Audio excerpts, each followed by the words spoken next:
O primeiro-ministro croata disse no programa Europe Today da Euronews que a posição da União Europeia sobre os acontecimentos no Médio Oriente é muito clara e unificada, apesar da reação negativa que suscitou uma declaração divulgada por Bruxelas no domingo. We shall continue consultations. I think that all the statements which were issued so far, but for maybe one or two, were very, very clear and unified. A alta representante da União Europeia, Kaja Kallas, afirmou numa declaração que está a tomar todas as medidas necessárias para garantir a segurança dos cidadãos europeus no Médio Oriente. Espanha e Eslovénia bloquearam a utilização de linguagem mais forte, com Madrid a condenar, em particular, os ataques israelo-americanos.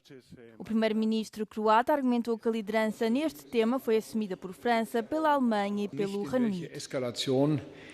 I think the lead has been taken by the E3, where two member states of the European Union are participating due to the fact that they were the most involved in the talks with Iran.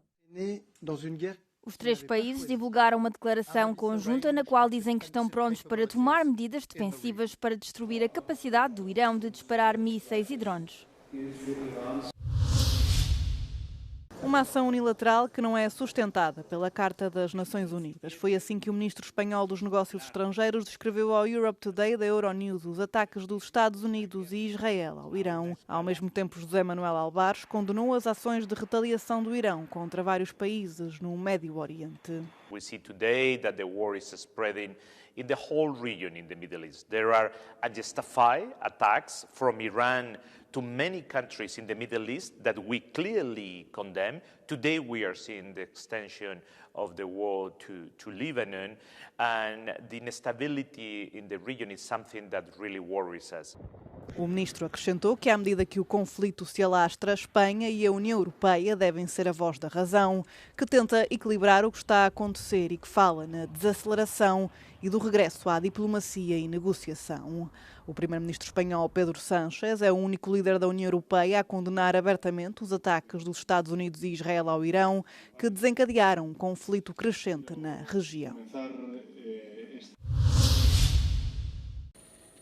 Um drone atingiu a base militar britânica em Akrotiri, Chipre, causando danos materiais menores. Não há registro de feridos. O governo cipriota confirmou o incidente que motivou a reunião do Conselho de Segurança Nacional. Μη επανδρωμένο αερόχημα τύπου Shahid προσέκρουσε εντός των στρατιωτικών εγκαταστάσεων των Βρετανικών βάσεων στο Ακροτήρι, προκαλώντας μικρές υλικές ζημιές. Από την πρώτη στιγμή, όλες οι αρμόδιες υπηρεσίες της Δημοκρατίας βρίσκονται σε εγρήγορση και πλήρη επιχειρησιακή ετοιμότητα. Θέλω να είμαι σαφής.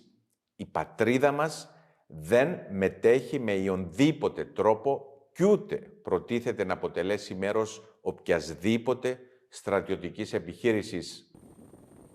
O Ministério da Defesa britânico confirmou que a proteção das forças na região está no nível mais alto e que a base se preparou para defender o pessoal destacado. Como medida de precaução, foi anunciada a retirada temporária dos funcionários não essenciais da base aérea. Akrotiri é um território britânico ultramarino, perto de Limassol. As medidas de defesa na região foram recentemente reforçadas com a implantação de sistemas adicionais de proteção antiaérea e antidrones, radares e caças. O incidente ocorre num contexto de elevada tensão no Médio Oriente, com o governo do Reino Unido a ter anunciado que deu permissão aos Estados Unidos para recorrerem às suas bases para ataques defensivos. O primeiro-ministro britânico Keir Starmer assegurou que o país não participou nos ataques iniciais contra o Irão e que não se envolverá em ações ofensivas. Em grande parte das regiões leste da Finlândia, a vida ficou em suspenso depois do país ter decidido encerrar a sua fronteira com a Rússia em dezembro de 2023. Helsinki acusou Moscovo de guerra híbrida ao fomentar a travessia de 1.300 migrantes através da fronteira. Uma alegação que o Kremlin negou. Em várias localidades, os negócios pararam após a decisão. Muitos pequenos cafés, restaurantes e lojas dependiam fortemente das travessias diárias para o outro lado da fronteira como parte essencial das receitas. Até quase 2 milhões de pessoas atravessavam a fronteira para a Finlândia por ano, mas agora o número foi reduzido a 0, sufocando o comércio local. Muitos estabelecimentos tiveram de reduzir o horário de funcionamento, cortar significativamente os custos ou fechar completamente. O desemprego na Finlândia já é o mais alto da União Europeia, situando-se em 10,2%, mas em algumas áreas fronteiriças esse número pode chegar aos 18%. Embora muitos se queixem de dificuldades económicas, acreditam que a decisão de fechar a fronteira de mais de 1000 quilómetros foi justificada. O Festival Eurovisão da Canção acontece em maio, mas para os verdadeiros fãs a época Eurovisiva tem início muito antes. Para nós são não sei quantos meses, desde setembro até maio. Então, sim, começa a intensificar ali em dezembro, começamos a ter canções, começamos a ter finais nacionais, como o João disse, da Albânia e tudo mais. E depois, quando chegamos agora, estamos em fevereiro, março, é a loucura total. Há sábados que nós temos o ecrã dividido em 5 ou 6 quadradinhos com as finais nacionais de cada país, que é completamente de loucos tentar acompanhar aquilo, mas nós lá conseguimos. O termo Eurofan não vem no dicionário, mas pode ser quase um trabalho a tempo inteiro. Os fãs da Eurovisão acompanham finais nacionais, fazem conteúdo online, partilham opiniões em fóruns e redes sociais, constroem uma comunidade ligada pela música, pela partilha de valores e das diferenças. Começamos por conversar uns com os outros sem termos noção de que estamos a criar essa tribo, sem termos noção de que essa comunidade se está a formar. O sentimento de casa é muito particular porque nós nos sentimos representados, não é? Porque eu acho que muita gente que durante o seu percurso de vida, infância, adolescência, mesmo na fase adulta, quando nos sentimos que estamos à parte, ali encontramos casa, um conforto, um abraço. Em 70 anos de história, a Eurovisão não escapou às polémicas. Este ano é a participação israelita o principal motor das críticas, que levaram até à saída de 5 países do concurso, incluindo Espanha, um dos chamados Big Five. Portugal, através da RTP, mantém a participação, apesar do boicote da maioria dos artistas em competição no Festival da Canção, que mesmo em caso de vitória recusam viajar até Viena em representação do país. Dentro da comunidade de fãs as opiniões dividem-se, mas dizem que todas devem ser respeitadas.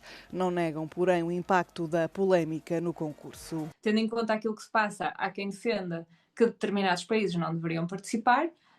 Eu também defendo isso, tendo em conta, se fizermos aqui um paralelismo de o que aconteceu com a expulsão da Rússia, penso que haveria lugar à expulsão de outros países. Quer queiramos, quer não, toda a estrutura do ano Eurovisivo acabou por ser impactada. Isto está inconscientemente a impactar os fãs e eu acho que muitos de nós, o que vai acontecer é estão à espera só para ver aquilo que vai acontecer em Viena em maio.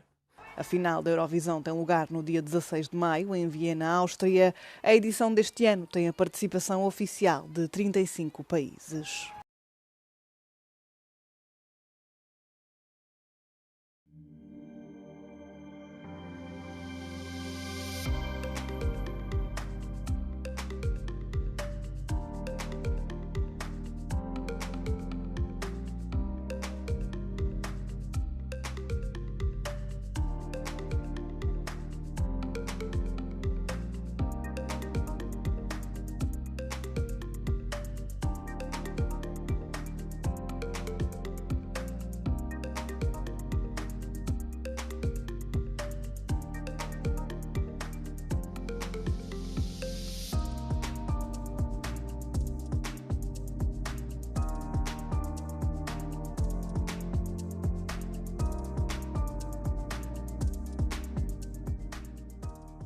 I guess people will enjoy the performance as we will all do, because, you know, art is something very special.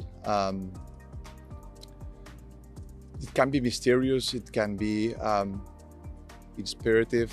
The work that Matt has done is a very unique piece of art. He combines human movement with all the hidden information behind architecture and the universe, as he called it, the hidden order information. And from a storytelling perspective, for me it was hard to follow the path Matt was drawing. And at the end of the preview, I realized there's nothing to understand but to enjoy. Humans are meant to create and enjoy art, but not necessarily to understand it.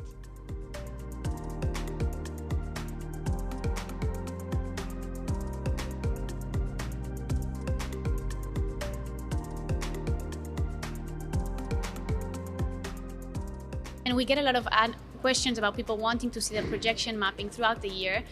So that's also one of the reasons why we wanted to create a space inside the house that could host contemporary art, so we could extend the time that this projection's happening, and also bring the dialogue across the interior and exterior of the city.